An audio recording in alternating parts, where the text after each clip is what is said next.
So our first speaker is Elizabeth Nichols. She got her MD degree from the University of Maryland, and then she did a residency at the University of Maryland, and she's still at the University of Maryland, now as an assistant professor. So her title, Introduction to Radiation Oncology. Liz. All right. Well, thank you all for having me today. It's an honor to be invited back this year. And I think one of the exciting things I'm happy to say is that each year I'm actually able to add some new information to this lecture because the field of oncology and also radiation oncology is really evolving a lot over time. Please feel free to interrupt if you guys have questions. And what my goal is today, sorry, I have no disclosures, is to really outline some of the goals of cancer therapy as clinicians as we see it, talk a little bit about what some of the goals are for radiation therapy, and then I'll give you kind of a very basic couple of slides on some of the basics of radiation oncology, including radiation physics, radiation biology, actually how radiation therapy works. We'll go through two common patient presentations and some of the ways that we think about them as radiation oncologists, and then talk about some of the exciting advances that are currently ongoing in the field of radiation oncology.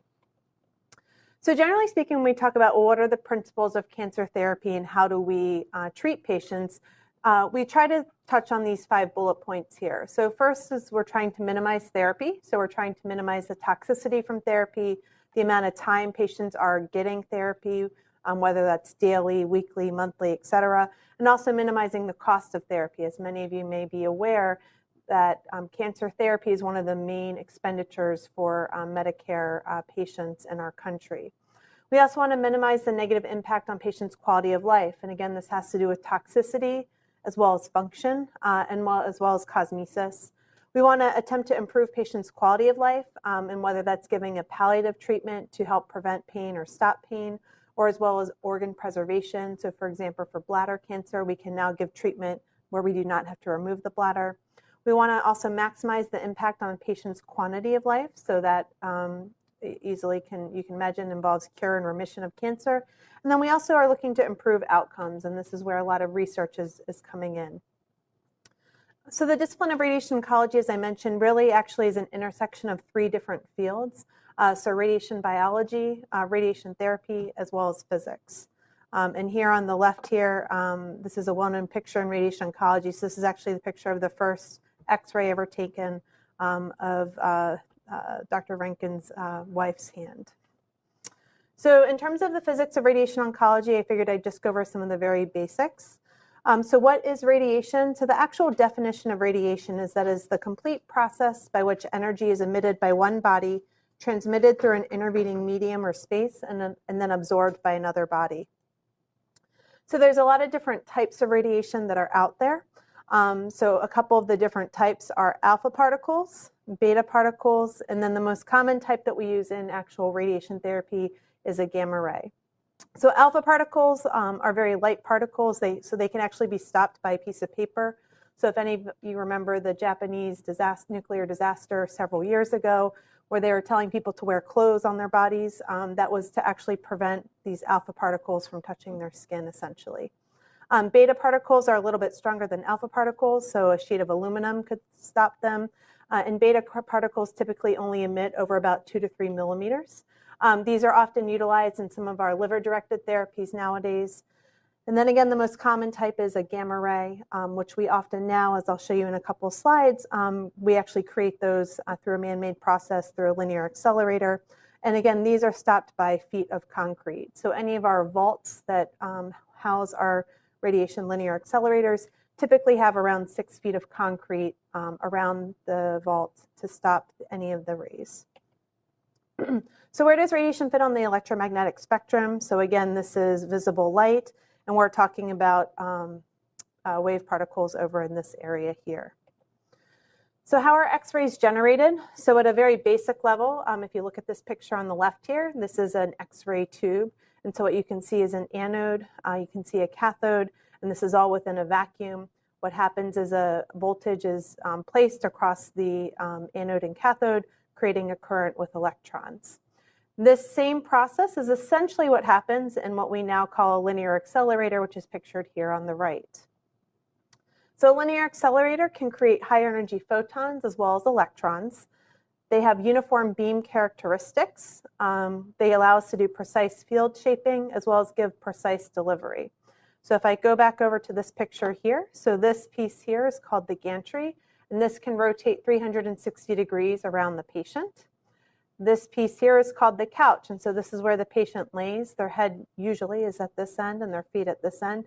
And this couch can move in 6 degrees of motion, so in and out, up and down, and side to side. We now have tables that also can do a yaw and a pitch as well. And then this whole piece of equipment here can actually rotate in a 300, well, not 300, but almost about a 270 degree arc around here on the floor, which can give us non-coplanar beam angles as well. In the head of the machine, which you can kind of picture here, so what ends up happening is we have an electron gun that shoots electrons into the LINAC. Those are then accelerated through a waveguide. They hit a metal target, which each different type of machine has a different type of metal target. The type that we commonly see have a lot of tungsten in them. And then there's a bending magnet that will then shoot the photons that are generated out the head of the machine here. This also has large metal jaws in it, which can help shape the beam, and I'll show you some pictures of that in a minute.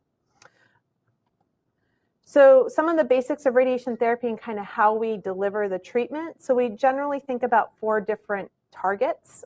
So one is what we call the GTV, which stands for the gross target or gross tumor volume. So this is where we, on a CT scan, actually can see where the tumor is located or see where the organ is located that we're trying to target.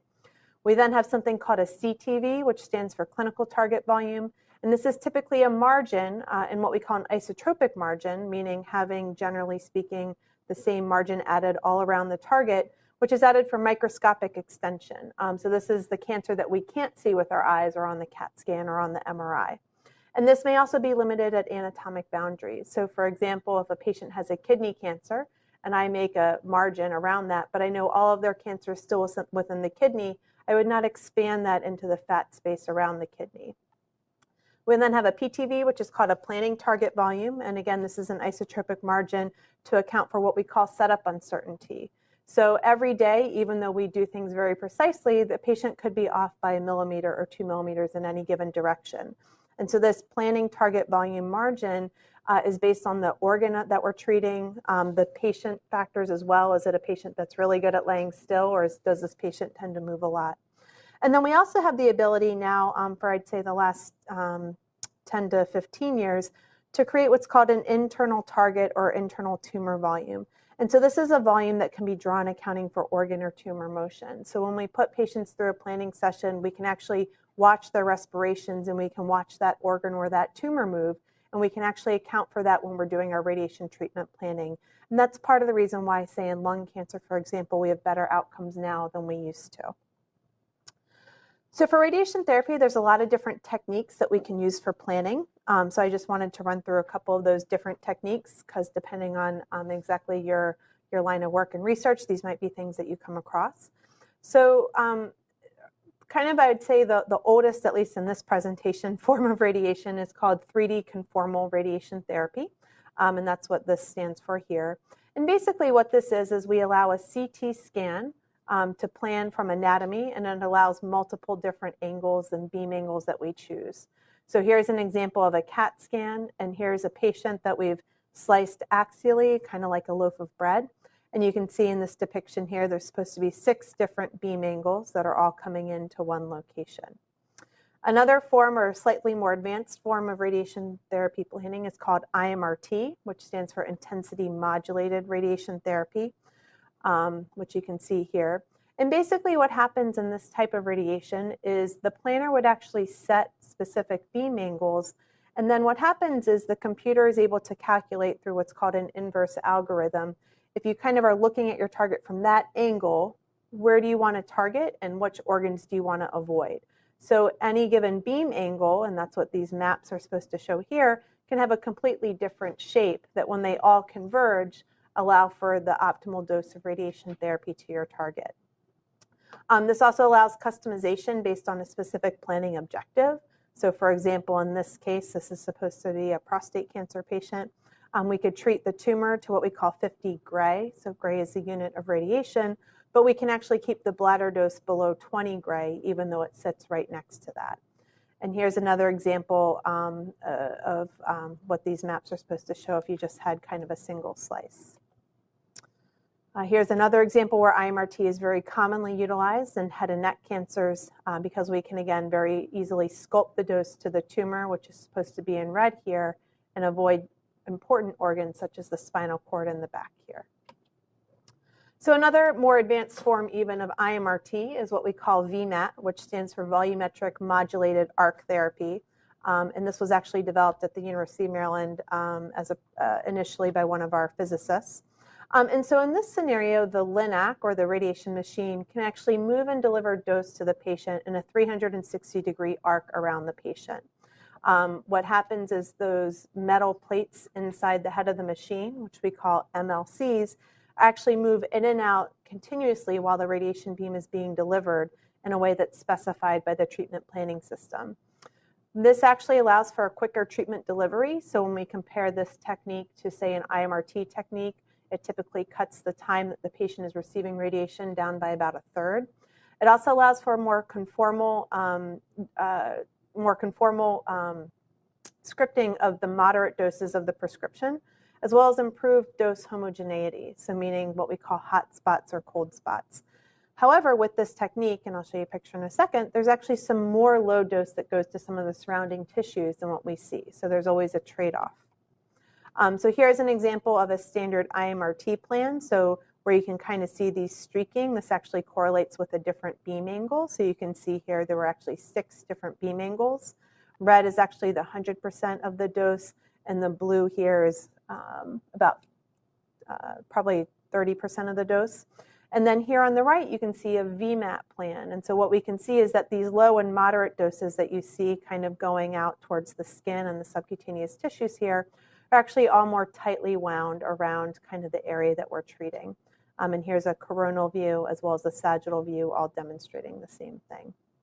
I would say now in 2017, the majority of cases or complex cases are actually being delivered with this VMAT technique now. So another form of radiation is called brachytherapy, and brachytherapy has actually been around for a very long time. And this essentially, at a very basic level, is the concept of placing a radiation source inside or adjacent to a tumor.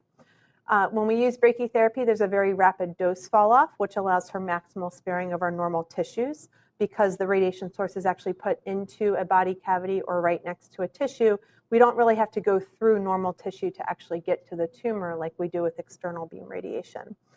And the types of cancers that this is commonly used for are cervix, endometrial and vaginal cancers, not so much in our country, but in some other countries, nasopharynx cancers, or in cancers that are very close to the surface of your body, such as prostate cancer, and I'll show a picture of that a little bit later, sarcomas, tongue cancers, lip cancers, and also breast cancer.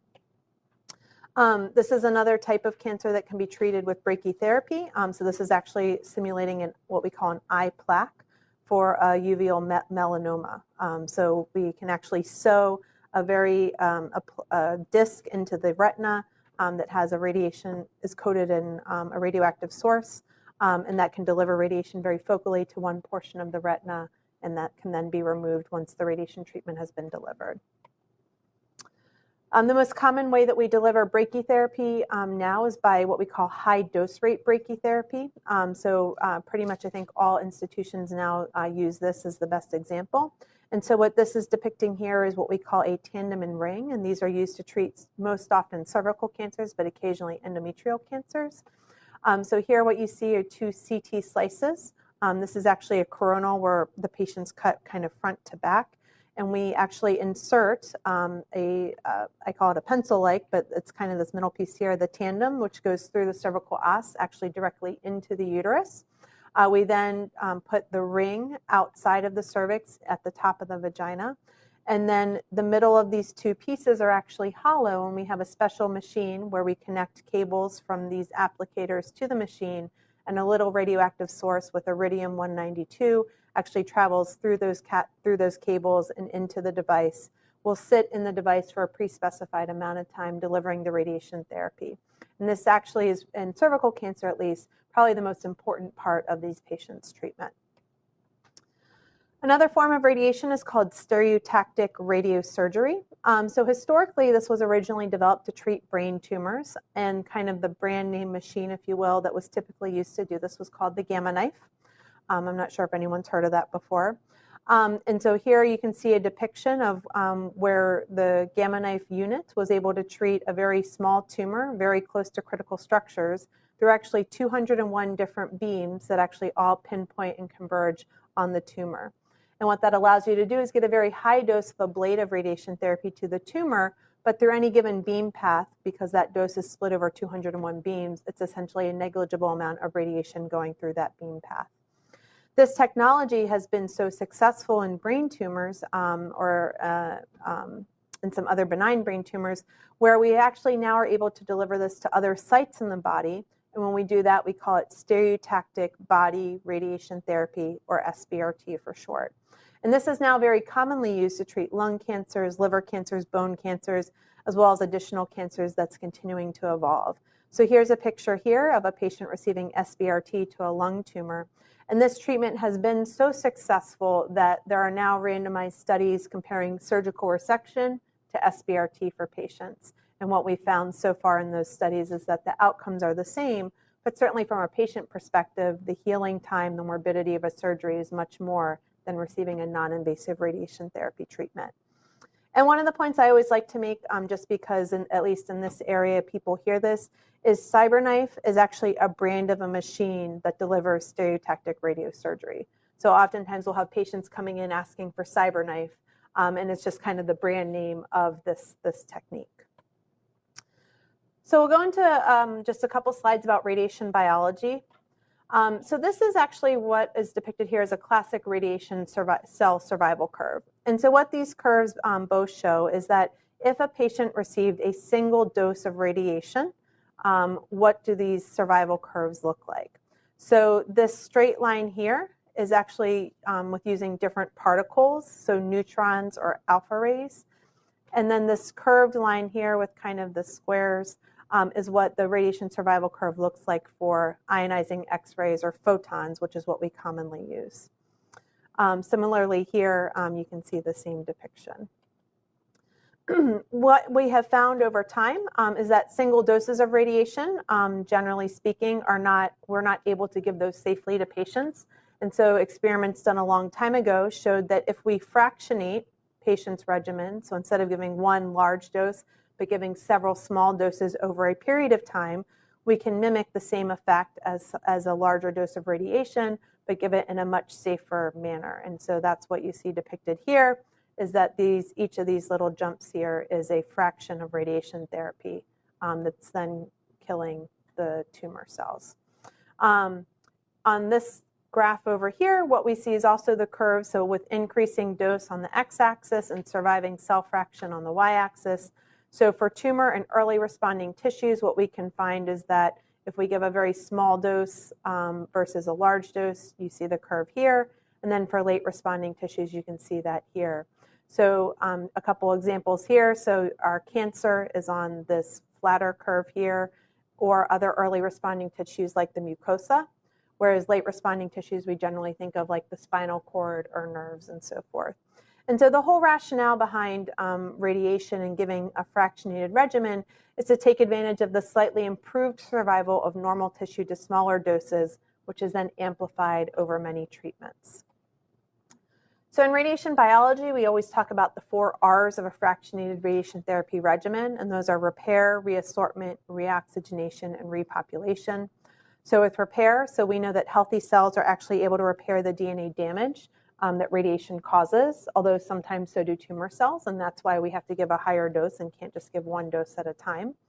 We talk about reassortment or redistribution. So radiation can actually stimulate cells to accumulate in certain phases of the cell cycle. And depending on which phase of the cell cycle, we find that some of those phases are more radioresistant or more radiosensitive.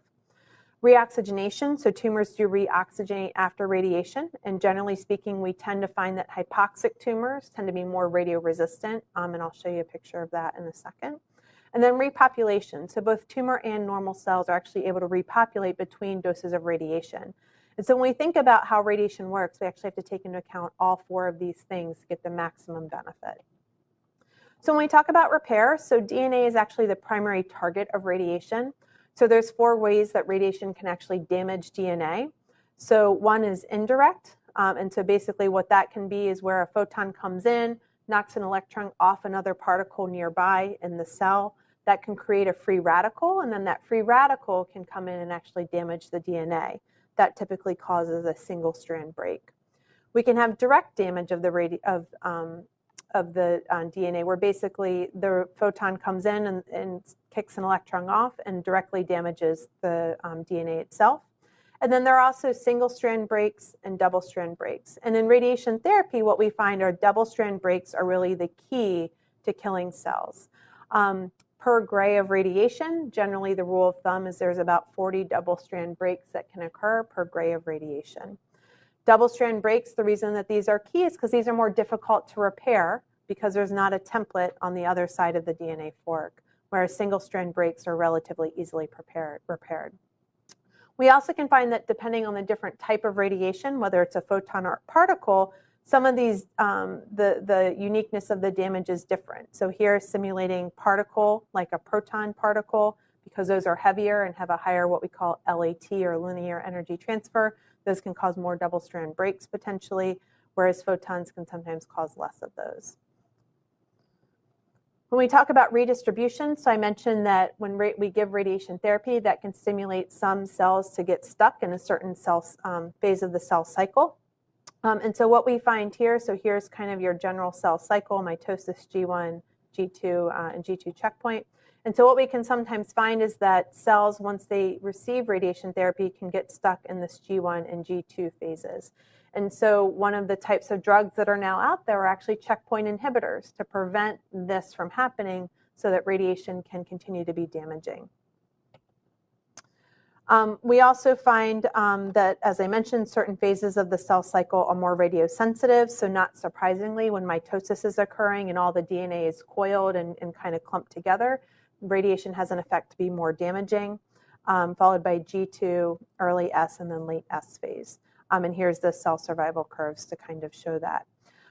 One of the interesting and kind of nice things, though, is that certain chemotherapy agents, when we combine them with radiation, actually push more of the cancer cells to go into this G2 and M phase. And so for that reason, we often give radiation with chemotherapy, and we call the chemotherapy to be radiosensitizing because it's priming the cell to be in a phase of the cell cycle where the radiation can be more damaging. When we talk about reoxygenation, so generally speaking, the blood vessels that are in tumors are faulty and what we call leaky. Tumors also generally can outgrow their blood supply very fast. And as I mentioned, when we look at hypoxic tumors or tumors that have a lot of oxygen, we tend to find that hypoxic tumors can be more radioresistant. And part of this also has to do with the fact of those indirect action of radiation causing those free radicals. We also have the ability to use both radiation modifiers and radiation protectors. So if we look at curves here of tumor control and the dose of radiation, here's your curve of tumor and here's your normal tissue curve, okay? And so if we, what this is supposed to simulate is if, let's say we gave 60 gray, which is generally what we call a definitive dose of radiation, and that generally is associated with a 65% local control rate and a 15% rate of normal tissue damage. So here and here. So if we give a radiosensitizer like chemotherapy, that can push this curve a different way. And so what we can find is we can enhance our local control of 75% while maintaining our degree of normal tissue damage of about 15%. Similarly, there's also what we call radioprotectors that are out there. So if we again kind of take the same scenario and we give a patient a radioprotector, what we can find is again we can enhance our local control while maintaining our degree of normal tissue damage. And and these are both active areas of study, both at our university and many others across the country. So when we look at what are some radiation targets, so there's single target agents, and you can see a different list of them here. So growth factor receptors like EGFR and the VEGF receptor, DNA repair proteins like DNA 3P kinase, RAD51, various transcription factors, signal transduction proteins. Again, many of these I think people have heard of, both in their studies, and many of you may be working on these. There's additionally multi-target inhibition, looking at chaperone proteins, the microenvironment with angiogenesis and vasculature, and epigenetic modification, as well as radiation-inducible targets as well. And here's just one of the graphs I think many of you are more familiar with even than I am, where if we give radiation, there are a whole host of areas that we can target. Additionally, there are now many medications that can target each of these different areas as well. So bevacizumab is a drug that's now in the clinic and used for glioblastomas, which when given with radiation can enhance overall survival in those patients. Cetuximab is an EGFR inhibitor, which also, as well as trastuzumab, cetuximab is generally used in head and neck cancers, as well as is being studied in esophageal cancers. Trastuzumab is one of the main drugs now used for HER2-positive breast cancers. Iressa and Tarceva are also used in certain mutations of lung cancers as well. So what are some of the issues for target and agent development? Well, you have to look at the mechanism, so looking at the cell type or the specific condition that cell is in. Again, the method of targeting, are we going to use antibodies like EGFR receptor or EGFR inhibitors, or small molecules like Gleevec, which is used in CML, as well as gene therapy. And then again, you also want to always look at the therapeutic ratio, and again, ideally want to target the tumor more than our normal cells. Immunomodulatory agents, I think, are really the rage right now in terms of what we're using those with radiation. And these can be combined very well with radiation therapy and sometimes cause what's called the Abscopal Effect. So this is actually probably one of the most famous papers now that's been published. It was published in the New England Journal now actually about 5 years ago, but really was the first paper to really describe this Abscopal Effect when we're using immunomodulatory agents. So this was a patient who had metastatic melanoma. They were given the drug ipilimumab, or what we call IPI. And what you can see is that here is their scan in August of 2009. So the patient had this small tumor here, had some disease in the hilum, as well as something in the perisplenic area. In November of 2010, those had all grown slightly. The patient was then given IPI and one single dose of radiation in December of 2010. And what they found is that when this is actually the picture of what was targeted in 2010. So this, what was before this small thing in the paraspinal area.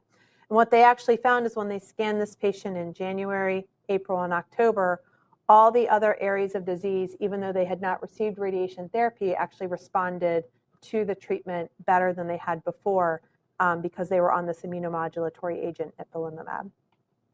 So there are now numerous types of agents similar to this. So we have PD-1 inhibitors, PD-L1 inhibitors, as well as many, many others. To be honest, it's difficult to keep up with these now, and they're all equally hard to say. I know the NIH here is doing a lot of clinical trials utilizing radiation with many of these agents. And what we are finding is that this is really dramatically resulting in an improvement in a lot of our cancer outcomes for patients. So now I'll switch over to talking about radiation therapy in the clinical practice and what actually happens for our patients. So again, we talked about the goal is to hopefully cure patients if their cancer is localized to one organ or one region. We also can sometimes, one of the main times that we give radiation is also to give palliation to patients. And actually about 50% of our cases are actually giving palliative radiation.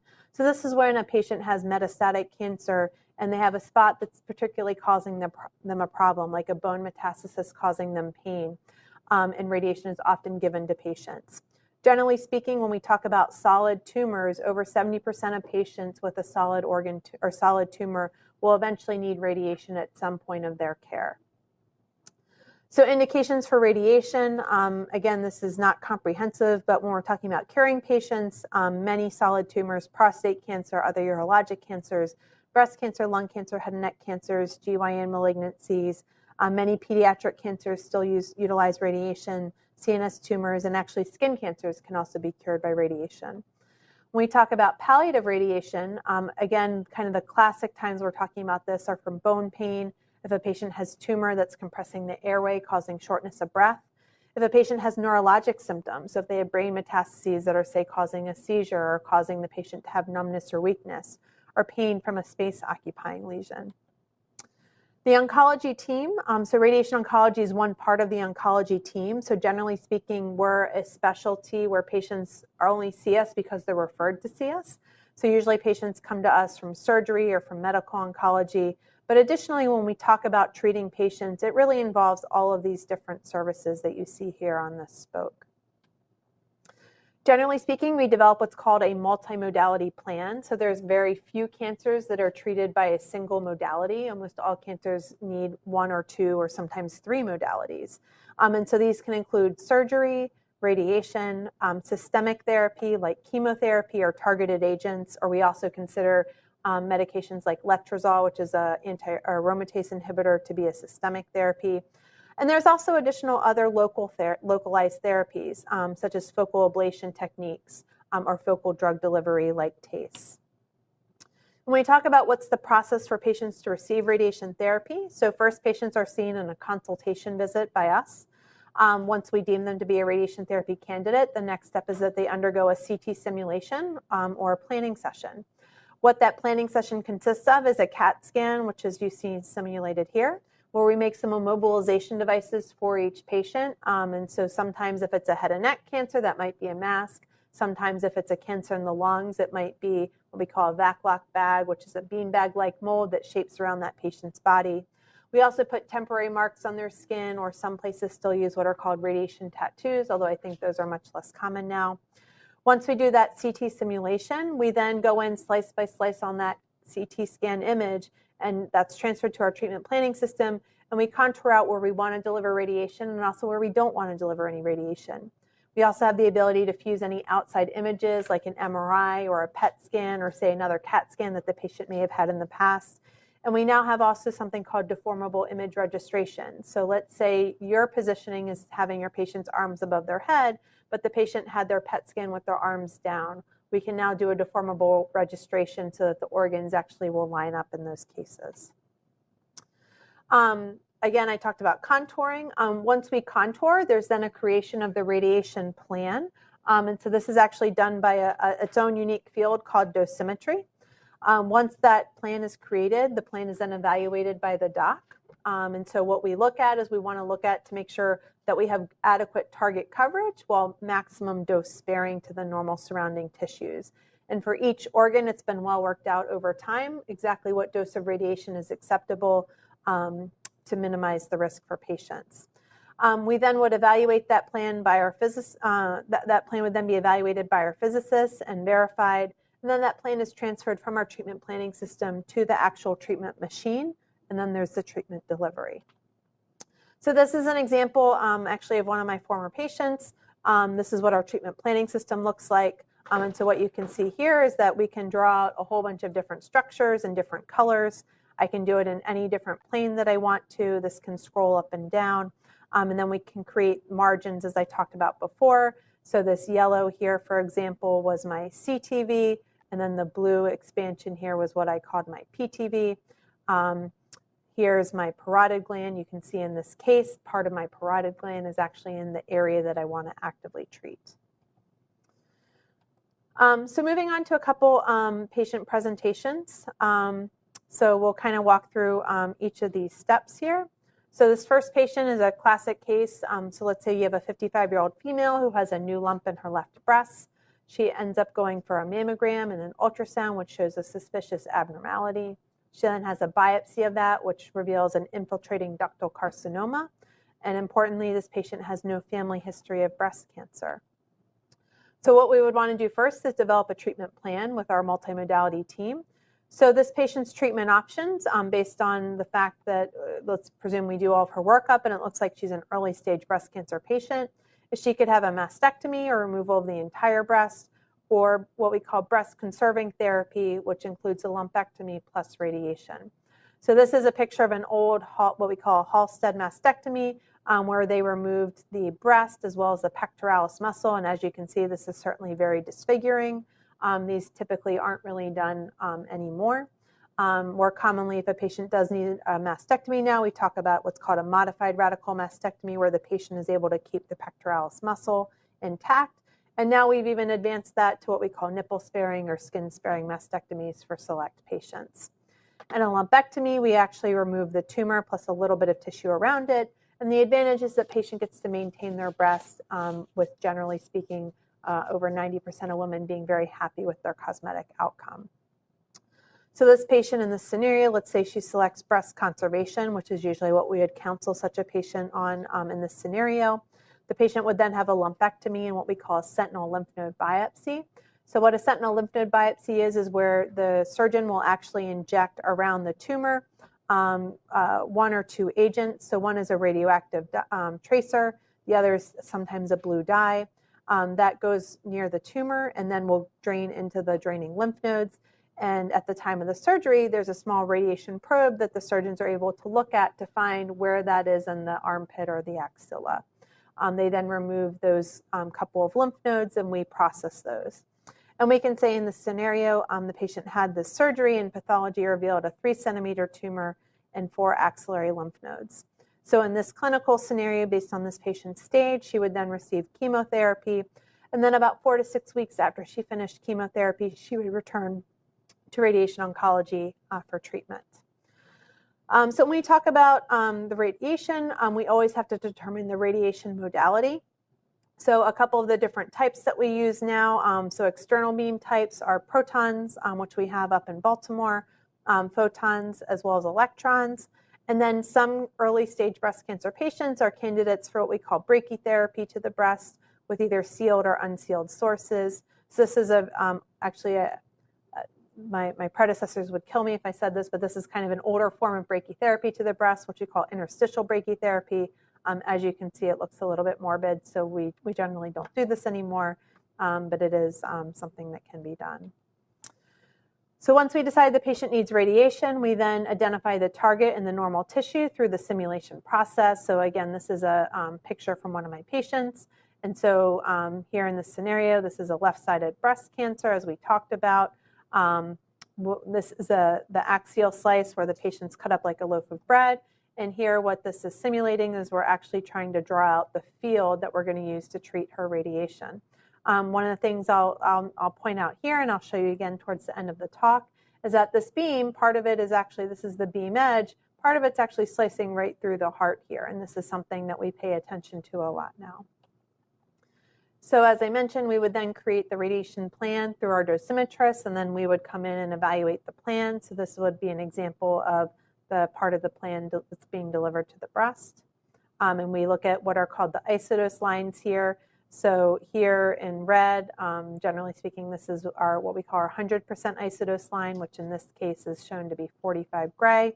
And so I'd look at this plan and make sure that that isodose line is actually encompassing the area of the tumor that I want to treat. And then we would deliver the treatment. And so this is actually what an example of what a treatment would look like. So this is a patient laying on a table. This is actually called an electron cone here in this case. And then we can take images to show exactly where we're treating on a day-to-day basis. So another common example, you could have a patient with an elevated PSA on routine screening. The patient has no other medical problems, and then a biopsy could be consistent with adenocarcinoma of the prostate. And these are scored with what we call the Gleason score. And in this example, the patient has a Gleason score of 6, which is the least aggressive form of prostate cancer. So again, if we talk about developing a treatment plan, well, this patient would actually be a candidate for multiple different things. So this patient could undergo surgery.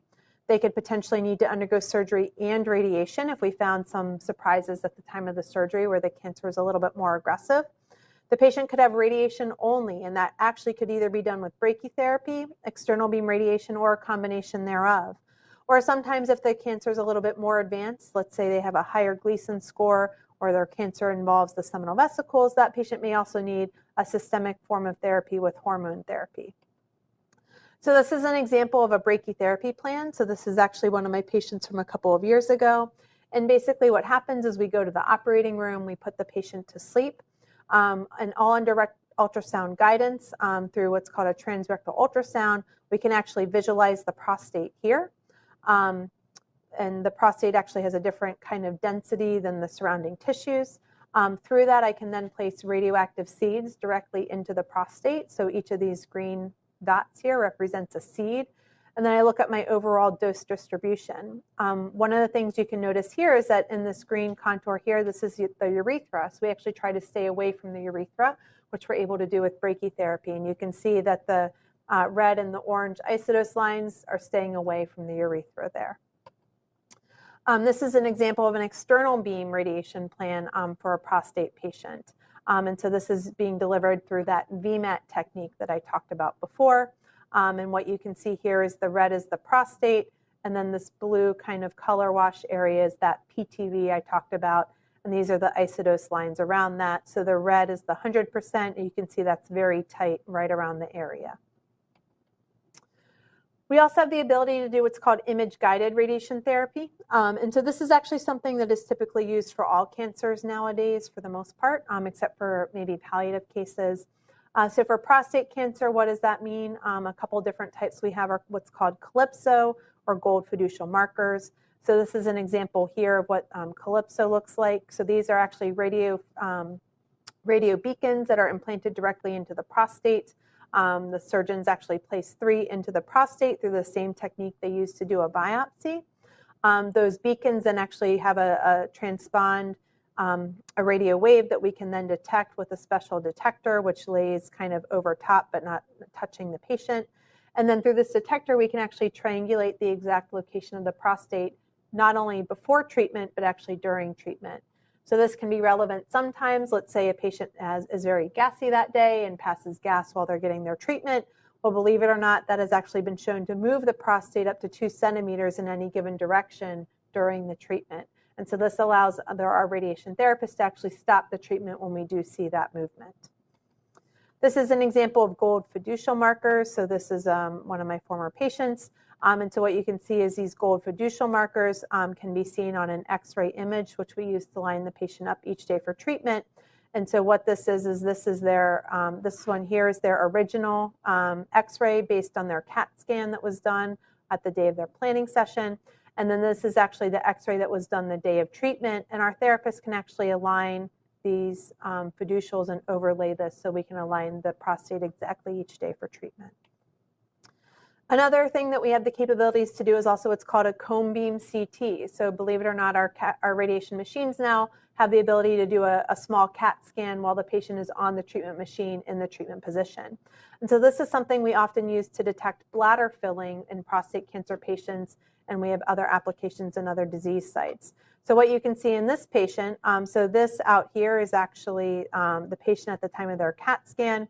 And then it's very hard to see, but if you look inside where I'm drawing, this is actually today's CAT scan on the treatment machine. And what we can see particularly in this slice is that the bladder should be as full as this yellow line, but it's actually only this full. So this patient actually did not have good bladder filling today and was probably told to get off of the treatment table, fill their bladder before they came back on for treatment. And then, of course, the treatment delivery.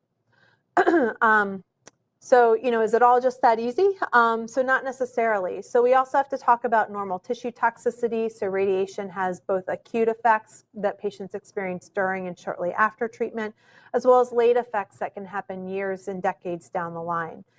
Acute effects tend to result from stem cell depletion, acute and late effects can result from stem cell depletion, chronic oxidative damage, vascular destruction, fibrosis, and a lot of other reasons. And again, radiation is actually dosed to the tolerance of our normal tissue, not to the tumor. So there's many cases where we would like to be able to deliver more dose of radiation to the tumor, but we're unable to do so in a safe manner because of the surrounding normal tissue. So one of the classic organs that we think about that can have both short and long-term side effects is the lung. So patients can develop what's called pulmonary fibrosis. And so this is something that you can see here in this picture with older techniques that were delivered. So what you can see is this was actually this same patient's radiation field. This was from 1992, so not how we would draw it now, but this is a good example. And what you can see is that in this patient, exactly where the radiation beam was delivered, there's all this white stuff, and that's pulmonary fibrosis. So this is lung tissue that actually does not work for this patient. We have found over time that fibrosis and radiation pneumonitis are related to this molecule TGF-beta, and so there's a lot of studies that are ongoing trying to look at how do we modulate that patient's TGF-beta levels to help prevent pulmonary fibrosis or radiation pneumonitis. Another example in breast cancer patients is lymphedema. So many times, actually, the surgery itself is the biggest cause of lymphedema, but radiation can also contribute to this over time. And what can happen is radiation can actually cause some fibrosis of the vessels, particularly these capillary vessels in the arm. And as those vessels sclerose a little bit, that increases the pressure and ultimately can contribute to lymphedema in these patients. Another common example of an acute toxicity that patients experience is mucositis, which we tend to see in the mouth and oral cavity, but can also be seen in some of the GI organs, as well as the vagina and rectum. So this is a patient getting head and neck cancer, and what you can see is there's a lot of erythema and kind of this white plaque, and that's actually all developed from stem cell depletion. Believe it or not, even in patients who have mucositis that's this bad, we typically do have to give them narcotics, lidocaine or numbing medication, but this actually typically resolves in patients within 3 weeks after the radiation therapy is done. So what's kind of the future of radiation oncology? So again, it's continuing to look at biology and how we can use radiation to induce targets for other agents. It's trying to find better radiation sensitizers as well as radioprotectors, not just for radiation delivery, but certainly us being in the Baltimore, D.C. area. We also think about this for nuclear war type applications. We also want to try and combine radiation with targeted agents, and this is, again, a very active area of study. In terms of physics, we continue to look at improved targeting and imaging and improved delivery methods. So there's been a lot of advances in our field, as I've just shown you. And then clinically, we're trying to continue to translate exciting laboratory findings into the clinic and continue to develop clinician scientists. And then, as I mentioned earlier, I think the biggest and most active and exciting area right now is this synergy with immunotherapy agents. So how can we harness radiation to better have the immune system work? And how can we use these immunomodulatory agents at the same time? Another area where radiation has advanced is with proton therapy. So proton therapy has actually been around in our country for over 40 to 50 years. It's new to this area as of the last 2 years. So proton therapy works a little bit different in the body than photon therapy. So this blue line here is actually an X-ray or photon treatment. And so what happens is it starts off in the body a little bit low. It gets high, it gets very strong and delivers dose within a couple centimeters of the skin surface. And then it continues to exit through the body, getting weaker and weaker and weaker. So we say X-rays do not stop. Protons actually enter the body a little bit lower. They get strong exactly where we want them to, and the physics term for that is called a Bragg peak, and then they stop. And so proton therapy, the potential benefit, we think, is really in this area here. And what's happening in this area here is where this is kind of spillage dose to some of our normal tissues around our target. So for breast cancer patients, for example, what's in this area is the heart and the lung. For GI tumors, this can be additional intestines that really don't need to be treated. And this can result in potentially costly side effects, as well as the fact that all this radiation dose can still contribute very slightly to the risk of a secondary malignancy down the line. So this is an example of a breast cancer patient, which is one of the patients that I treat. So this is an example here of our X-ray therapy. So this patient was getting treatment to the breast. And what you can see is kind of that 100% dose in the red here, kind of carving around the breast tissue. But what you see is some yellow and green dose, which are these moderate to low doses of radiation that are really spilling into the heart. And then it may be very hard to see here, but these gray circles here are actually our coronary vessels. So this one here is our LAD, which is one of the most important vessels in the heart.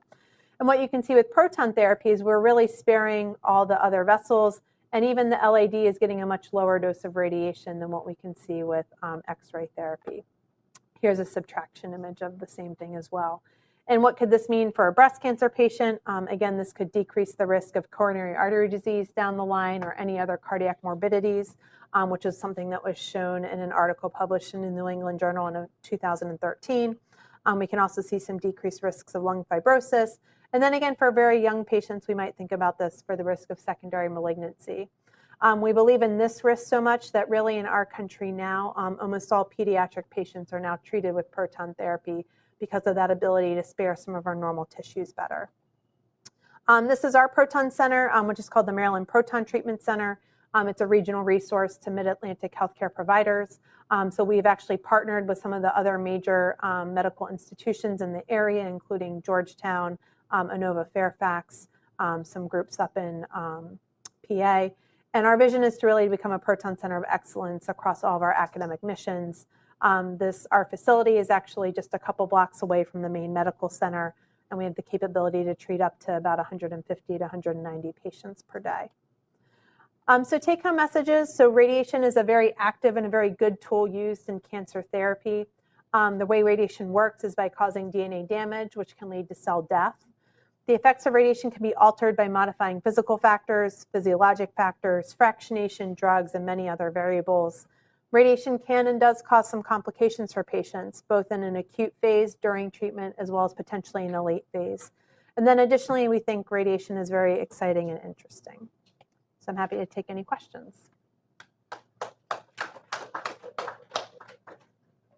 ahead. Do you worry about so you obviously have to tailor the dose of radiation to the tissue as a physician on the tumor, but do you worry about a higher potential for resistance or development of radioresistance with that sort of suboptimal dose? So the question is, do we worry about the issue of radioresistance if we give kind of a suboptimal dose of radiation? So it's a great question. So generally speaking, what we tend to find is that when tissues don't respond to radiation because they receive maybe not an optimal dose of radiation, it's more often because they're in a phase of the cell cycle where they're just less responsive to radiation. So those cancer cells generally have still sometimes accumulated damage, or they've been in a phase of the cell cycle where they've actually been protected from developing any radiation damage. So generally thinking the thought process is more that as opposed to the fact that they've developed a mutation, if you will, to become radioresistant. With that being said, though, we know that there are certain cancers that are much more sensitive to radiation, and there's other cancers that are more, we use the term radioresistant, although we don't like to use that because eventually at some point if we gave enough dose, they would die. But there are some cancer cells that are a little bit more radioresistant. And so those are the cancers now where we think about how can we harness one of these other agents like a chemotherapy or giving that area more oxygen or giving that area heat to make that cell more potentially radiosensitive. Correct. Yeah, we don't, the hypothesis is it's not like an acquired trait over time where say the cell maybe has a mutation like an antibiotic mutation that makes it resistant. All right, thank you. TRACO next week, it'll be Tuesday, not Monday. And then tomorrow, I'll be sending you assignments for those of you who signed up to visit the core facilities and the tumor boards. So some of you will be starting on Friday visiting the tumor boards. And we'll be visiting the core facilities mostly in October and then the start of November. Okay, so our speaker today is Yves Pommier. He got his MD and PhD degree from the University of Paris in France, and he came to NIH in 1981. So he's been here almost 40 years. Lots of changes in that time. 35 and counting. Okay. So he's chief of the developmental therapeutics branch, and he's intimately involved in the CCR experimental therapeutics program and the molecular target steering committee. So he's going to talk to us today about DNA topoisomerases and their poisoning by anti-cancer and antibacterial drugs. Yves. Okay, thank you. Should I take that on? Good. Yes, okay, thank you. So we'll do a tour of the topoisomerases. So the first few slides are just a number of references that you could go to, and some of the figures I will show you are in these reviews, so it will not be too hard to make the connection. So there've been a series of publications, so these were the first. And the most recent was actually from less than a year ago now, where the Nature Review Molecular and Cell Biology asked us, with John Nichols, who is at the University of Chicago, and with more work on Topo 2 and on yeast, and myself, more on Topo 1, to come up with this very complex question of the role of topoisomerases in transcription, replication, genomic stability. And I think as we'll see more and more the importance of these enzymes and their perfect functioning to ensure genomic stability. And it's an emerging theme that I think you will see on the upcoming years. There's also a book, so if you want to go find it in the library, you can. It's still pretty much up to date, and it was written by a very knowledgeable colleagues who were willing to do it, so you could look at it. If you have particular topics that you want to go into, you could find it in the library, so it's in your slides. So what are the topological problems? What we call topology is the way things are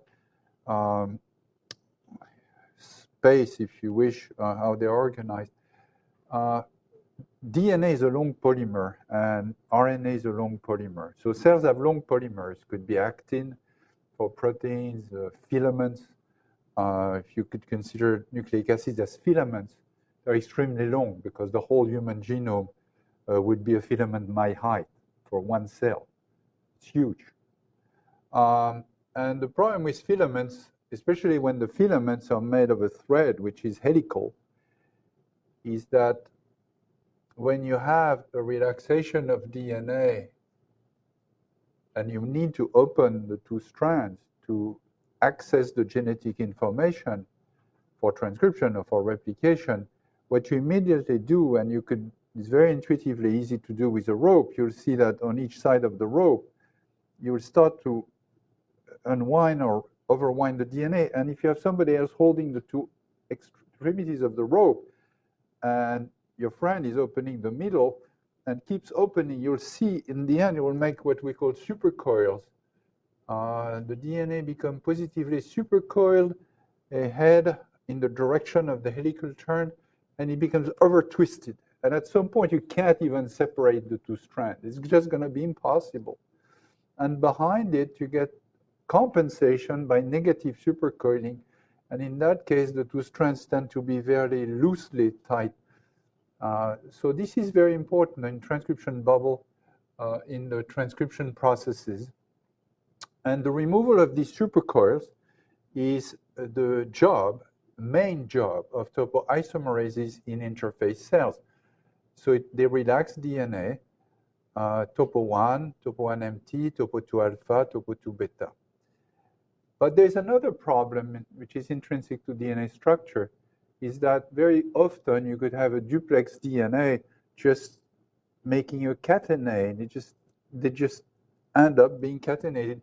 And that's true for any plasmid at the end of replication. When you replicate a plasmid, which is helical because of the DNA structure, this is the Mobius strip, if you know the term, Mobius strip. So at the end, you always end up with catenated portions. And catenated means you have crossover points. To resolve them, all you need to do is to open one and let it go. So that's what we call decatenation. It could go the other way with catenation. And this is the sole job of topo 2 alpha and topo 2 beta. And this goes both ways, catenation, decatenation. DNA can also be knotted. If you have, and you could do it on your own, you could take a little piece of a circle, and then you take one end through the hole and you do this, it'll make a knot. So the likelihood this happens is that it's not small, and I think there's a recent paper now showing that DNA is knotted in some region. And maybe that's a way for the DNA to have particular junctions that are very stable. But if you knot, you have to unknot, and the topoisomerase 2 will unknot the DNA, okay? So that's the job of 2 alpha, 2 beta. Other things happen, which is that at the end of replication, instead you have two duplexes, but they could be intertwined. That's what we call a double holiday junction. And this could be resolved again if you could cleave the strand reversibly by topo 3 alpha. And most recently, and this you could immediately perceive intuitively if you have an iPhone cable or, you know, this white cable that everybody has on the sidewalks nowadays. So when you go with a bicycle, first thing I do is look for the white cable because they can't hear me anymore. But if you take the cable and you put it on your pocket and you don't organize it before you put it, you well know that when you take it out, especially if you take one end instead of the whole thing, you'll end up with a knot. There is most likely. So knots can happen in RNA. And what's come out and coming out is that there is an RNA topoisomerase in all living organisms that have nucleic acids, whether they have DNA and RNA, which is topo3 beta. So this is emerging. So that's why the topoisomerases are well and going, and there's a lot of interest in biology for their very important functions. So in human cells, there are three types, topo1, topo2, and topo3. So it's easy, 1, 2, 3. And they were numbered by their historical order of appearance and discovery. And so in the topo1, there are two enzymes in human, topo1 and topo1-MT, and we'll go back to that later. This one is for the nuclear genome, and this one is for the mitochondrial genome. Because your genome has an extra chromosome with chromosome M, which is from your mother, which is your mitochondrial DNA. So in some cells, 5 to 10% of the whole genome is mitochondrial DNA. This is in mitochondria, and topoisomerases are in mitochondria. The mitochondrial genome is a little circle of 16 kb.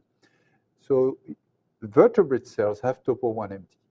And then there are two topo2, topo2 alpha, and topo2 beta. And there are two topo3s, topo3 alpha and topo3 beta. This little scheme highlights the basic mechanics of the way the topoisomerases resolve DNA topological problem. So for topo1 and for topo3, it's a single strand break. So it's sort of easy to remember because these are odd numbers, 1 and 3, single strand break. And topo2, even numbers, a double strand break. And when a single strand break is introduced in one strand, you could immediately realize that if you took your rope, that it will enable swivel. And one strand can rotate, the broken strand can rotate around the intact strand because the phosphodiester backbone can rotate. And at the end, it could realign, and then that would then relax the DNA. So topo1 and 3 will do that. Topo2 is a little more complicated because it's a dimer, makes a double strand break, and the double strand break will enable this type of reaction. You can just open, do this, do that.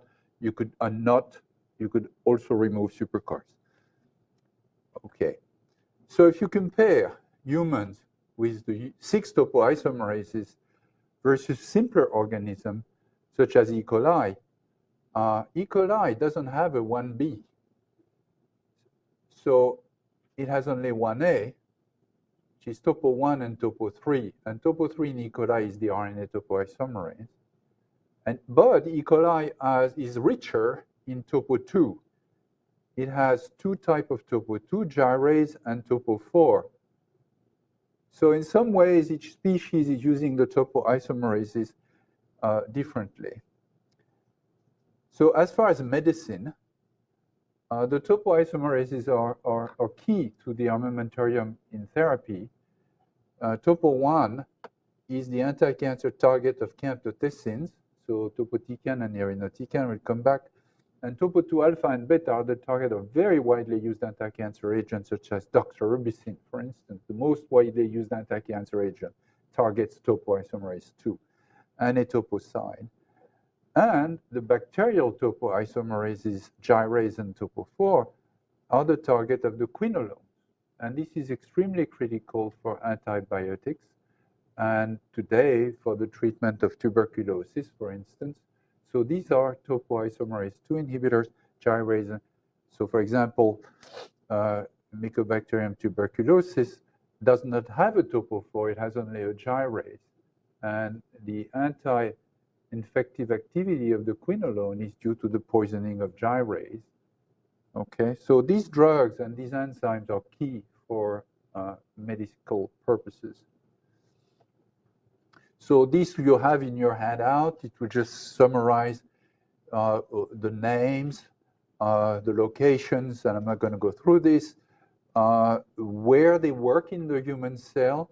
And you could see there is only one which is specific to mitochondria, which is topo1-MT. But you could appreciate that the topoisomerases are working in both genomic compartments, your nucleus and your mitochondria. So the only that are specific for one is nucleus for top1, topo1-MT for mitochondria, and so on. So this is in the handout. Now, how is DNA broken? How do you make a break with the topoisomerases? So they all use the same mechanism. It's not very complicated. The name is not very appealing. Okay, it's called a transesterification, but the mechanics is not very hard. They all use a tyrosine. So the tyrosine residue has this hydroxyl group here, and if it's positioned properly, the hydroxyl group of the tyrosine can attack a phosphodiester bond, which is in the DNA backbone. So this is sort of the geometry of the chemical reaction. If the geometry is proper, the topoisomerase will bring the tyrosine where it needs to be, and that will then undergo this reaction. As a result of which you get a covalent linkage of the topo1 to the 3' end. That's very important. Topo1 links to the 3' end, and of the topo2 and topo3 to the 5' end. And that reaction, that transesterification reaction, is highly reversible. Once the topo is done that reaction, then in the case of topo1, for instance, the 5' hydroxyl can reverse the reaction and will reverse the reaction. That's what they have to do, and then release the topoisomerase. But the nick has enabled the DNA to swivel. When it's swiveled, it realigns, then topo1 goes away. In the case of topo2, the double strand break will have to reverse, and the reversal is carried out by the DNA itself. So these reactions do not need a ligase. It's a nicking, closing reaction of one of the strands. And bear in mind that most topoisomerases link to the 5' end, and the only topoisomerase that link to the 3' end is topo1. And top1, in that sense, is part of the family of the Cre recombinase. So it's like a recombinase, but it's been probably during evolution hijacked from a recombinase to a relaxing enzyme, untwisting enzyme. So let's go a little deeper in the topo1s, if you wish. I'll describe a little more of this enzyme. We'll start with topo1, we'll go on the topo2s, topo3s, and then I'll talk a little bit about how cells repair the lesions that eventually occur. So as I mentioned to you, in human cells, the two genes, top1 and top1-MT, are coded in the nuclear genome. But one serves the nuclear genome and one serves the mitochondrial genome, top1-MT. So if we go back to the little scheme, in the case of top1, compare top1 and top2, as I mentioned to you, the single strand break of top1 is carried out by the covalent linkage of the top1 to the 3' end, generating a 5' hydroxyl. And under normal conditions, that nick will enable the swivel. That strand here, this strand, will rotate around this one, and then you can imagine you could dissipate the supercurve. When the DNA is fully relaxed, the base pairs tend to restack against each other, bringing back this next to this, and therefore religating. So under normal condition, this, what we call a cleavage complex, is very transient. You almost don't see it.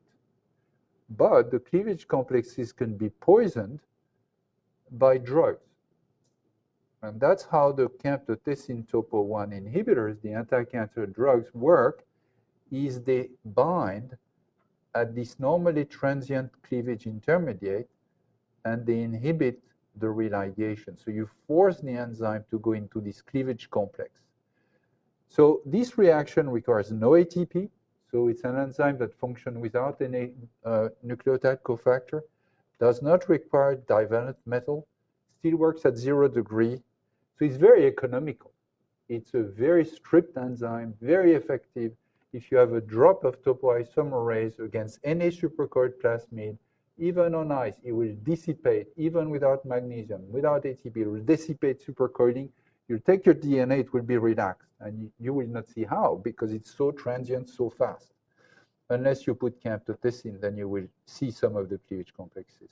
So that's very different from the topo 2, which links to the 5' end and has to go through the double-strand break. So it's a much more tedious reaction for topo 2. Topo 1 is extremely efficient. So if you think in terms of a little bit of a drawing, if you take a supercoiled plasmid or virus DNA, usually when you extract them, they're always negatively supercoiled. And when you add a drop of topoisomerase 1, because it will make this nick here, that will allow the dissipation of the supercoiling. But this dissipation is not free. There's actually a rotation speed, and the topoisomerase controls that rotation. It's a supercoiling removal, but with controlled rotation. Until the supercoiling is fully dissipated. It's an amazing enzyme because you would assume that the dissipation would be function of the torque. So it would go very fast at the beginning, and at the end, maybe it'll leave some. It's not the case. The dissipation of supercoil is pretty much constant. It's like a perfect clock. It'll go all the way. It will relax totally. And then the DNA can religate.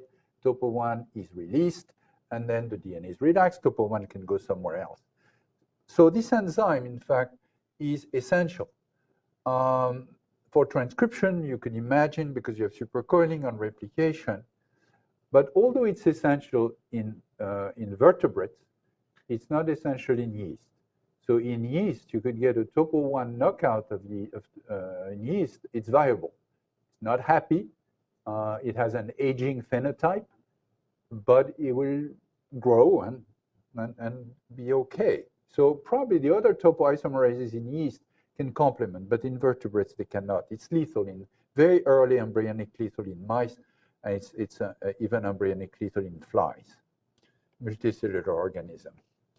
So that's what I've mentioned to you. So when you get the DNA is being opened up, you generate positive supercoil in front of the transcription or replication machinery, negative supercoils behind. Topo 1 will dissipate these supercoils, but then if topo 1 gets stuck, and the dissipation will take place by this controlled rotation, so you make a nick, you relax the supercoil, you religate. But the problem with like any beautiful machine, it gets stuck sometime. And we take advantage of this for the anti-cancer drug. We could actually trap it, and that's the drug-induced topo 1 cleavage complexes. The other situation is when the DNA template gets a little bit damaged, or let's say you have a mismatch, topo 1 doesn't work that well, and then it sort of grips, and you get topo 1 cleavage complexes. The other situation, which has been underestimated, is that during cell death, when the genome gets degraded, there's a lot of topoisomerase 1 cleavage complexes, and we still do not know the meaning of it. It's probably a way for the cells to degrade the genome, but there is a danger because you make a lot of these cleavage complexes, and they may be deleterious to the body. So in addition to drugs, the top 1 cleavage complexes can be induced by endogenous and exogenous DNA deletions. And this is probably why all the cells that have topoisomerases have associated DNA repair enzymes specific for them, which are called the tyrosine DNA phosphodiesterase. I'll come to that at the end. So the danger is actually integrated in the fact that nature has always evolved the repair machinery in parallel to the enzyme because things can go wrong. So the two topo 1s have the same core machinery. The tyrosyl, which is opening the DNA, is in the very C terminus. So this is the nuclear topoisomerase. So the nuclear topoisomerase has a long head, if you wish. It has a nuclear localization sequence. And the short topoisomerase in your genome, top1MT, has a short N-terminus which contains the mitochondrial targeting sequence. And if you compare the human topoisomerases to the much stripped topoisomerases in the simplest terms, such as the variola vaccinia topo1, they don't have this N-terminus, but they have highly conserved machinery. The core is the same, the crystal structure are very identical, so there's a high degree of conservation throughout evolution to have this same machinery. Now for the drugs, and part of the interest in the topo1, and at least mine, is that they are the targets of very active anti-cancer drugs. And those drugs evolve in nature as the topoisomerases. So amazingly enough, as nature is evolved, it's evolved inhibitors of topoisomerases as well. And the view is that the plants that produce the topo1 inhibitor, camptothecin, which is the plant Camptotheca acuminata, has in the bark, but also has in the leaves, camptothecin. And the idea is probably that it's a way for the plant to defend against insects, because the insects that would try to engage on the plant would eat camptothecin and would die because their topo1 would be poisoned. But for medicinal purpose, it was found that if you take extract from these leaves or the bark initially, they had medicinal property. And the medicinal property was that anti-cancer activity in murine models. So it was discovered in the 60s that camptothecin had anti-cancer activity. Then the crystal structure and the structure of the drug was resolved. And it was found that the active principle of camptothecin is the camptothecin lactone. And it's only the one with this 20S position. Nature only makes this one. And if you make the one with 20 on the R position, it's actually inactive against topo1. So nature is made the only toxic isomer, doesn't make the non-active isomer. Two topo1 inhibitors are widely used in therapy, and they have been for about 10 years now, or 15 years. They've been approved by FDA. Topotecan is used for ovarian cancer, and is used for lung cancer as well, and some pediatric tumors and lymphoma. And irinotecan is widely used for colon carcinoma and some lung cancer. So the two drugs have slightly different indications in the clinic, but they are very widely used. So the way they work was actually very enlightening, because if you look at the chemical structures of the camptothecin, it almost looks like a fused base pair.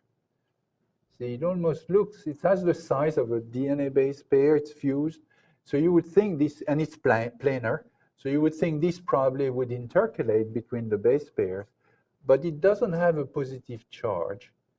And it has to have, as I said, the hydroxide on the 20 position, which is the active natural form.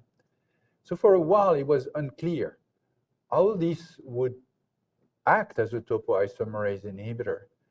And what we proposed years ago was that as the cleavage complex forms, you see here, and normally reverses, the cleavage complex will generate a little cavity.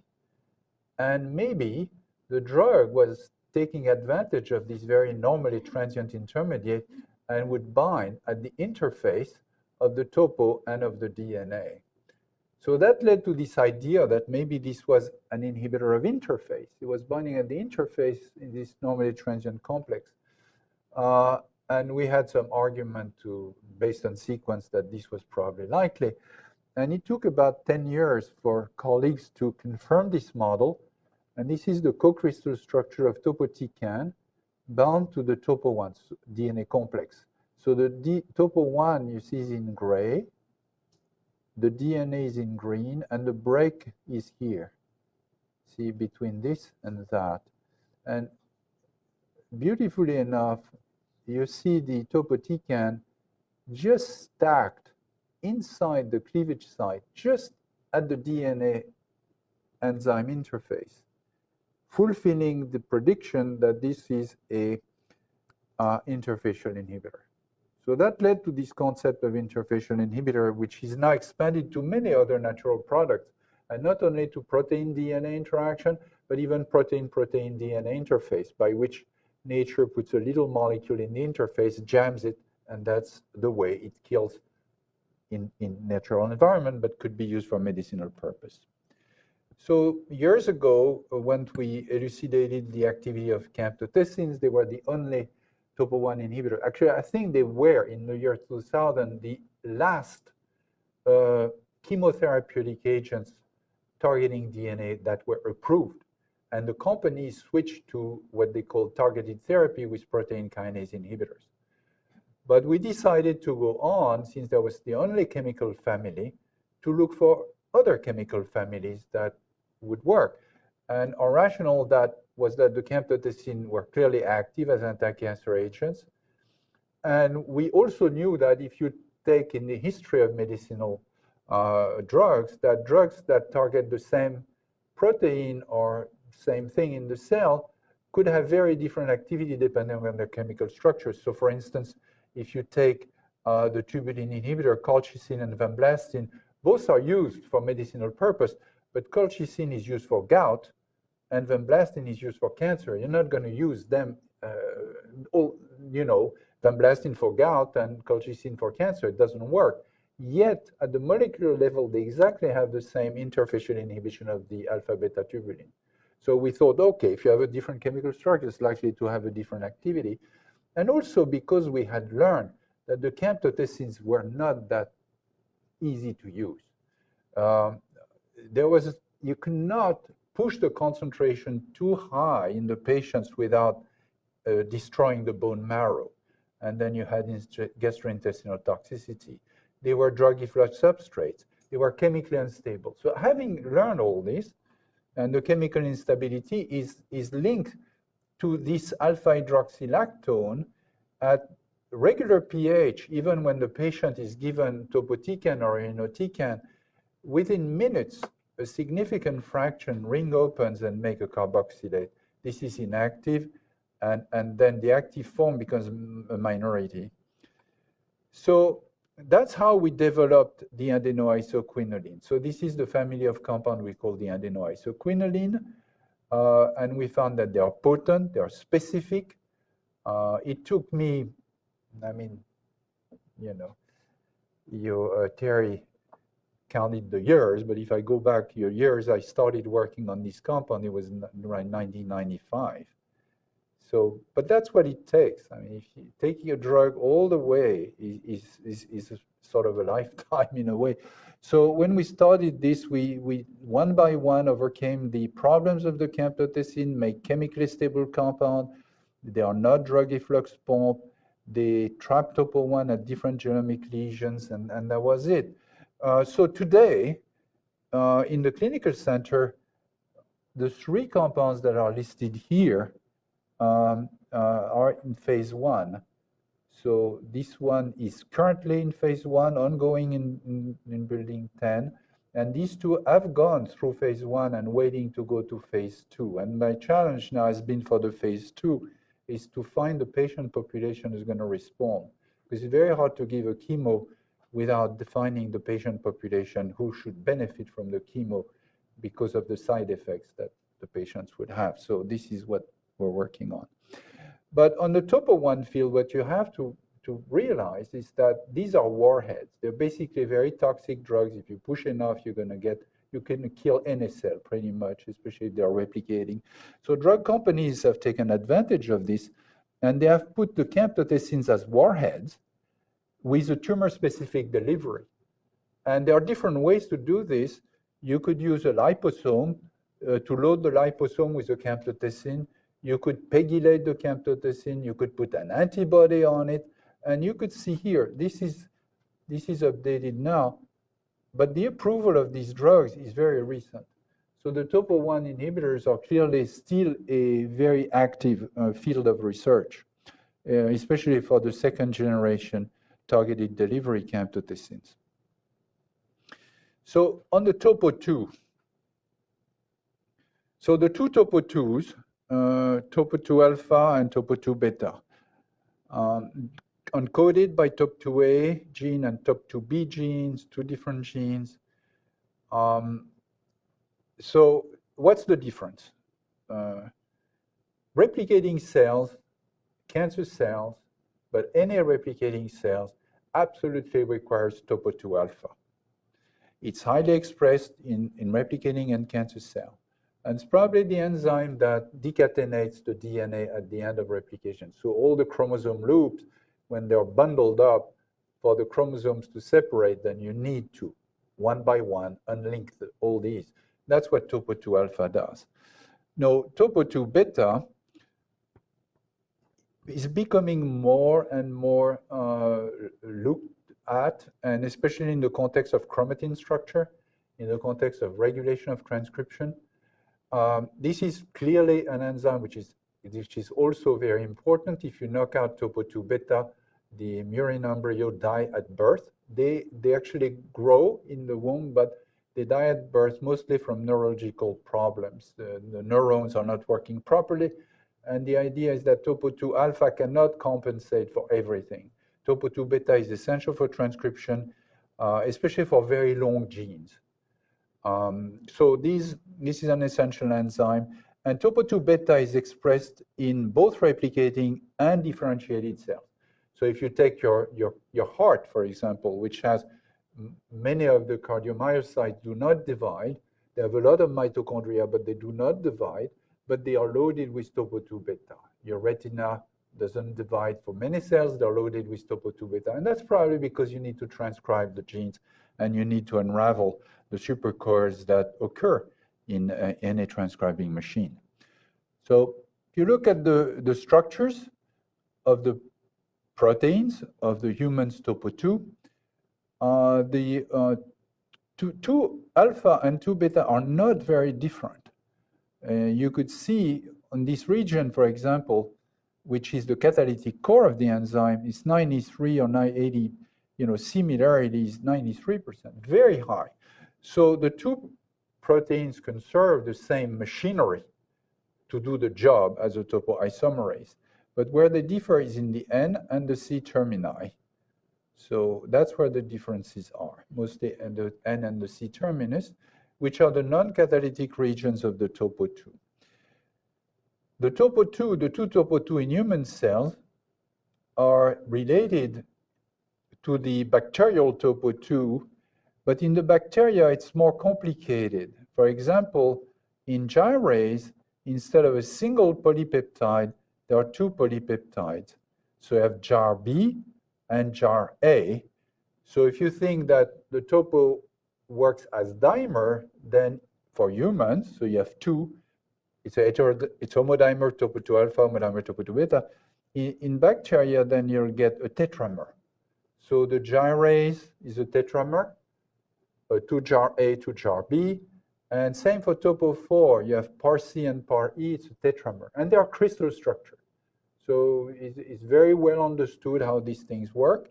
So topo2 has a peculiarity.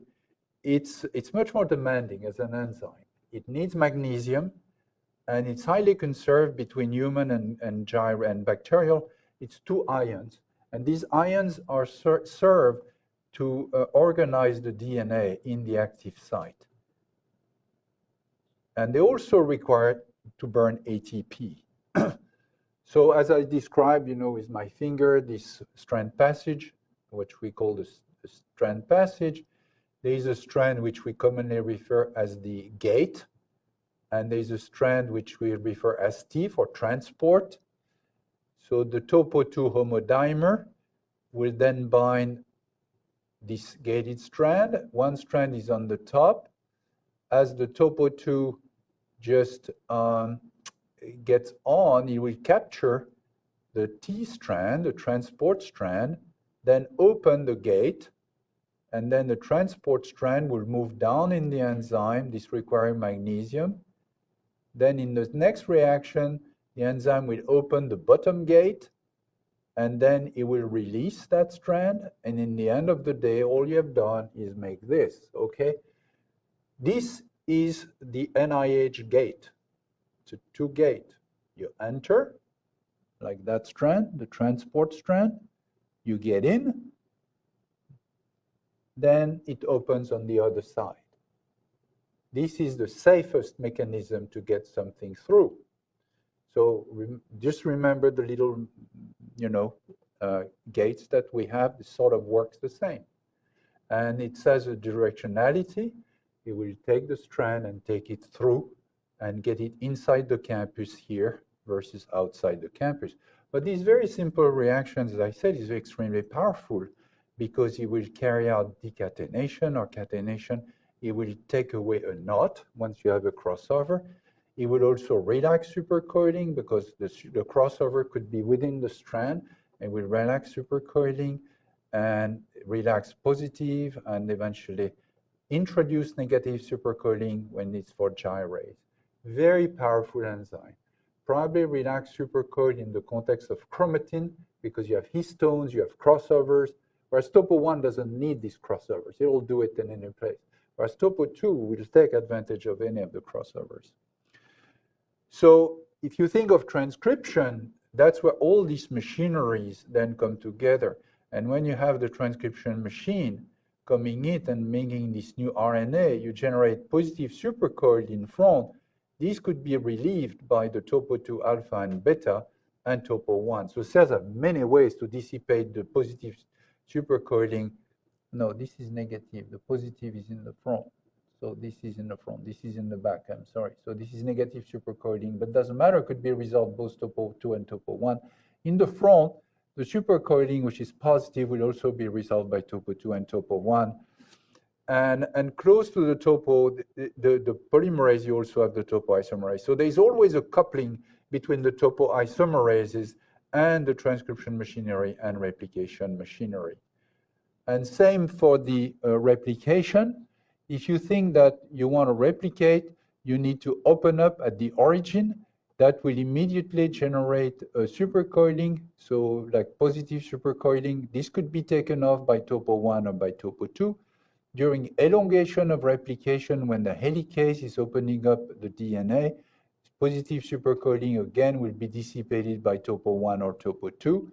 But what happens during replication, you could also have what we call precatenate, and this has to be dissipated by Topo 2. So there is sort of division of labors between the Topo 1 and the Topo 2, and I don't really feel we should go into very detail, but that you perceive that cells have more than one way to deal with the supercoiling, and they use both the Topo 1 and the Topo 2 alpha and beta to do so. So as far as the anti-cancer and the medicinal chemistry of Topo 2, as I've mentioned, these are really major. I think doxorubicin remains today, as I indicated earlier, one of the most commonly used anti-cancer drugs. And its main mechanism of action is really through topoisomerase 2 poisoning, and it poisons both Topo 2 alpha and beta. Etoposide is also a very strong Topo 2 inhibitor. And then on the antibiotic world, you have all the quinolones, and many of the names you probably know from your classes or your education in pharmacology, where you have all these third and fourth generation of quinolones to overcome resistant antibiotic-resistant bacteria. And then there are other drugs that you probably know that poison, that are ATP inhibitors for antibiotics.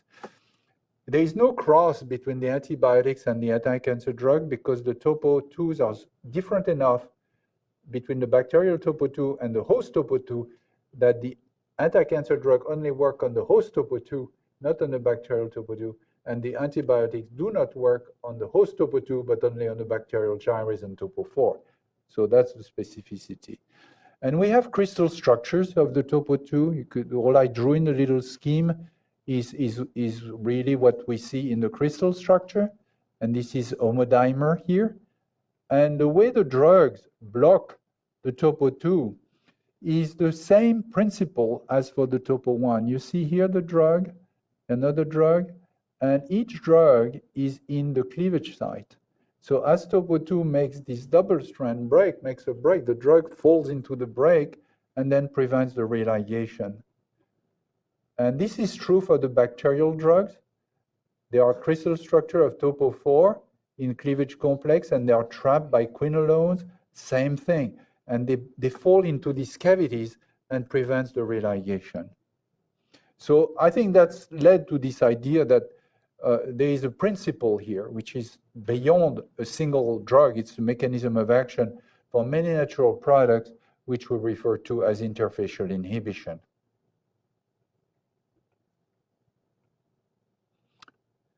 So schematically, for the topo1, the way the drugs work is by binding at the interface of the DNA and the protein, making specific contact with the protein, but making a pi-pi interaction with the DNA.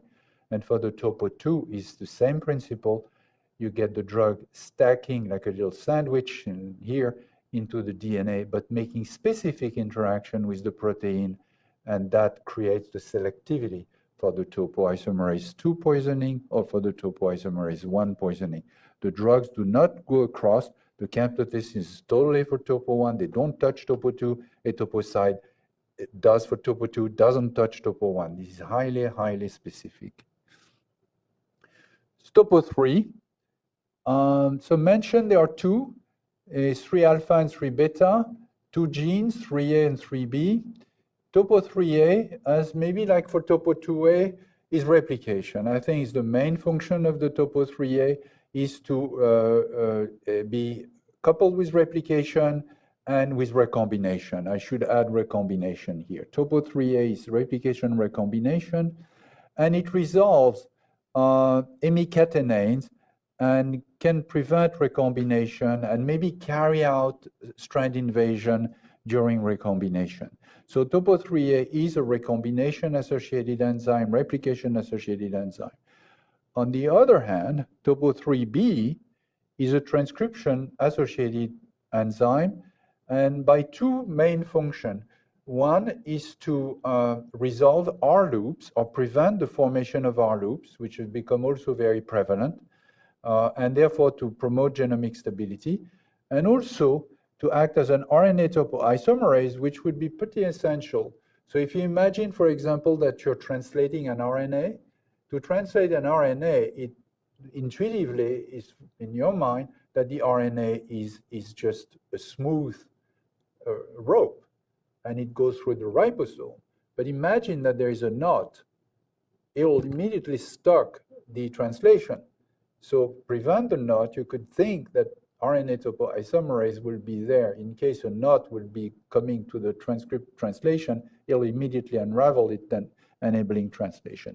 So the notion of an RNA topoisomerase, I think, is become fairly intuitive now, why one would need such an enzyme for RNA transaction and for translation. And the reason Topo3B became even more prevalent for medical sciences is that there were two papers that came out in 2013 showing in patients that deletion of the locus of the Topo3B leads to neurodegenerative disease. And there was a patient population in it was in Finland, where there was a very high prevalence of schizophrenia and mental retardation. And those people, were analyzed for genomic association. And what was found, it was a deletion of the Topo3 beta locus. Hence the idea that for neuronal genes, long genes, which is usually the case in neurons, that if you don't have Topo3 beta, then you get in trouble, and then you get neurodeficiencies, and you get neurodevelopmental disorders. So that's still very important and very key to the field. And there's a lot of work going on knowing how exactly Topo3 beta does this. There are Topo3 beta knockout mice that are viable, and they have some kind of immune problem. So there's a lot of interesting questions on Topo3 beta. And Topo3 beta and Topo3 alpha do not work alone. They work as part of complexes. So in the case of Topo3 beta, it works with a protein called TDRD3. And this is linked to the fragile mental retardation protein. And in the case of replication, it works with Bloom, which is also a cancer predisposing syndrome for Bloom syndrome patients. and this is replicative problem, and then you get genomic instability. So these topo 3s probably are the machines that work in bigger machines. That leads to the question and the emerging evidence that topoisomerases are critical for genomic integrity and linked with human disease.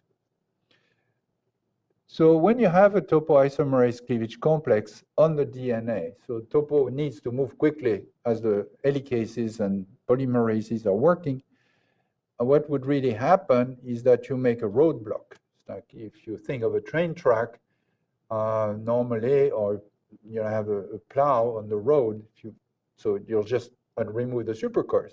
But if topo is stuck and the polymerase gets on, you'll get a collision.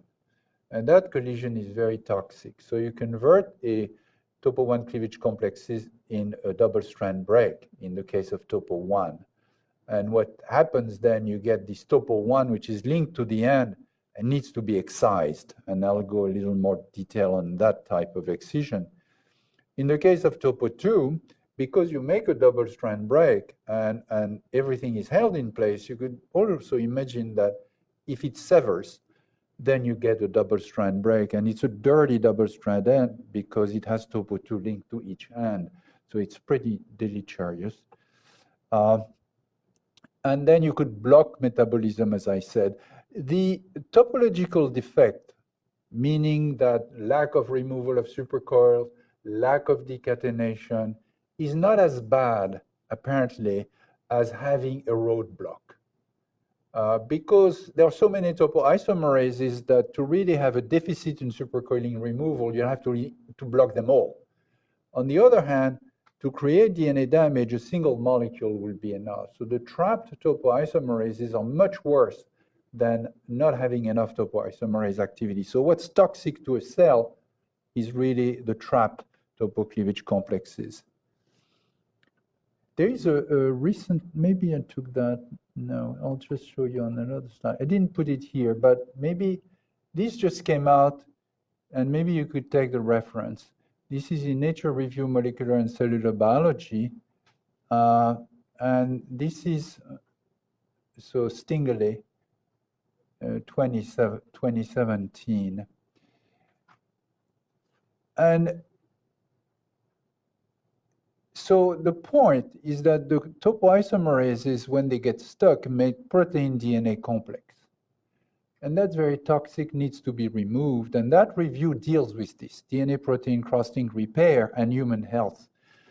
And what this shows very well is if the cells lack the repair machinery associated with the topoisomerase repair, that's where you get human diseases. So I'll go to this now. So what are these things that will repair this?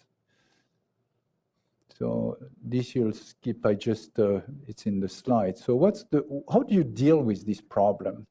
So let's say what the cell has done, so you'll find that slide somewhere towards the back, is that when you have a trapped topoisomerase 1 cleavage complex, you have this covalent topo 1 DNA complex. So how do you take care of it? So you can, in one way, do a surgical incision of the topo 1 from the 3' end.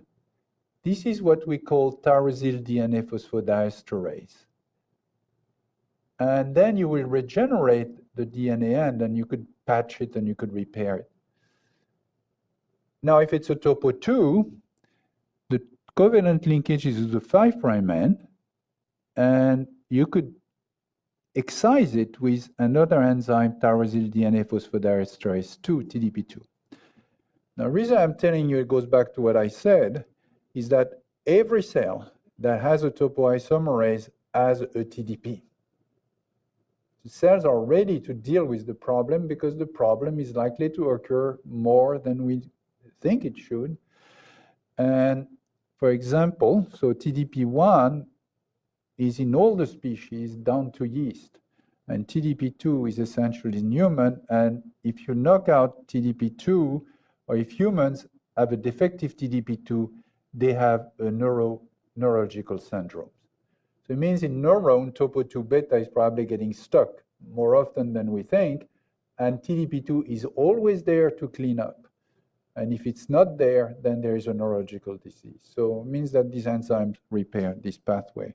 So the way they do it, so if you think you have a topoisomerase 1 or a topoisomerase 2 cleavage complex, so this slide is not in the handout, but I could send it to anyone who really wants. So, and it's very parallel in the case of topo 1 and topo 2. The same principle applies. The cells have two ways to get rid of these covalent DNA complexes.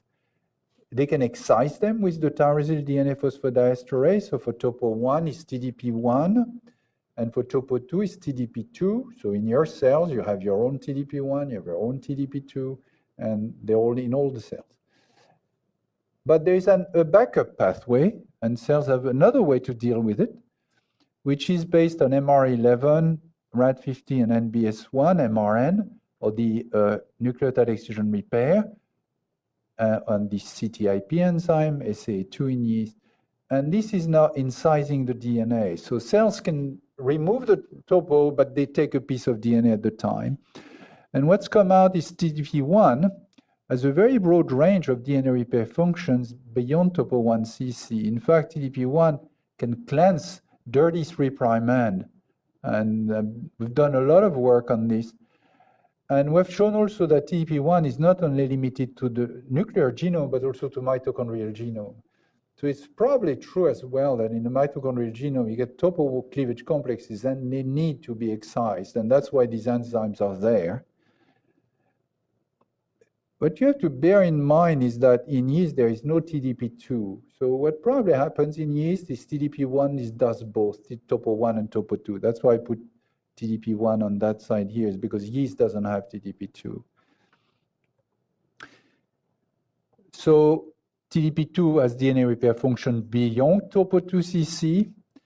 What has been recently discovered is that it is the VPG unlinkase for poliovirus replication. And it's probably also involved in hepatitis virus replication. And there are crystal structure of these enzymes. And we're working, us and others, to understand how they're recruited to these failed topoisomerase cleavage complexes. We don't know all of it. We think ubiquitin is involved, sumoylation is involved to recruit to the DNA damage these TDP enzymes. And the topo needs to be cleaned up. So what else did I? Okay, I'll end up on maybe a practical aspect. So if you make the assumption, which I think is a little more than an assumption, that normal cells have parallel pathways to excise a failed topoisomerase cleavage complex, in this case is topo 1cc. So you have the first pathway is the TDP pathway, which is linked with PARP, actually. So you all probably have heard of poly-ADP polymerase. And what we found and published is that PARP1 is coupled with TDP1. So for TDP1 to work properly, it needs to be coupled with PARP. So that's this pathway. And then you have the backup pathway, which is the endonuclease pathway, XPF, ERCC1, MR11. So now this creates an interesting situation, because if you block the TDP1 pathway, for instance, with a TDP1 inhibitor or a PARP1 inhibitor, cells are left with only one pathway, which is the endonuclease pathway, XPF, ERCC1, and MR11. And indeed, PARP inhibitors synergize a lot with topo 1 inhibitor. But the beauty of this, it creates what we call a synthetic lethal phenotype, meaning that if the cancer cell is deficient in this pathway, XPF, ERCC1, or MR11, which is not uncommon in cancer cell, then you would expect the PARP inhibitor to be highly synergistic with topo 1 inhibitors in those tumors that are deficient for MR11 or XPF, ERCC1. So this could lead to potentially a clinical trial where you could say you sort the patients. If the tumor is XPF, ERCC1, or MR11 deficient, then the combination of a PARP inhibitor with a topo 1 inhibitor should have selective activity against the tumor versus the normal cells. So this acknowledgement is at the end of your thing. What is to be realized is this place is wonderful if you take advantage of it. There are people everywhere who know something that can help you. So in the NCI, we have the intramural program here on campus, but we have the extramural program as well. And this connection has been essential for developing our own Topo1 inhibitors. They're essential to conduct any clinical trials. But if you want to talk about chromatin, I can talk to many people on the campus for that. So take advantage of it, because this is a box of candies. So it's up to you to go and choose the ones you like and work with others. So thank you.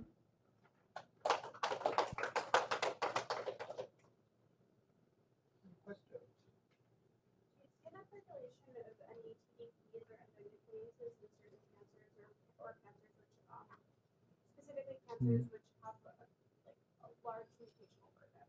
Right. What's interesting goes the other way. We've seen that in lung cancer, for example, it's not infrequent to have TDP1 inactivation, which would create a mutator phenotype. So the DNA repair pathways, you could think of it in two ways. Like the BRCA, same thing. You have a BRCA deficiency that creates a good condition for the cancer to be on a mutator phenotype. TDP1 is the case. You get a lot with lack of TDP1. Some actually, as you say, overexpress them. So, and we see the same with BRCA. In fact, everybody talks about BRCA deletion, but in many cancers, you see BRCA upregulation is probably to cope with the mutation burden and the repair accumulation. So yes, we start seeing this, and we're looking. There are clearly variation in these repair pathways in cancers, yes. Does TDP knockout cancers does have additional mutations to say like the DNA damage response? It's not been looked at so carefully. Like those lung cancer. Well, first of all, the lung cancer, the TDP1 deficiency in lung cancer is very clear in cancer cell lines. Now, in cancer patients, nobody's really looked, because what I'm telling you is sort of fresh.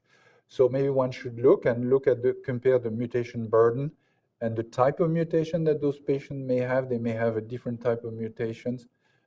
It's not been looked at in the context of patients. That'll do it. Thank you. Okay, thank you very much.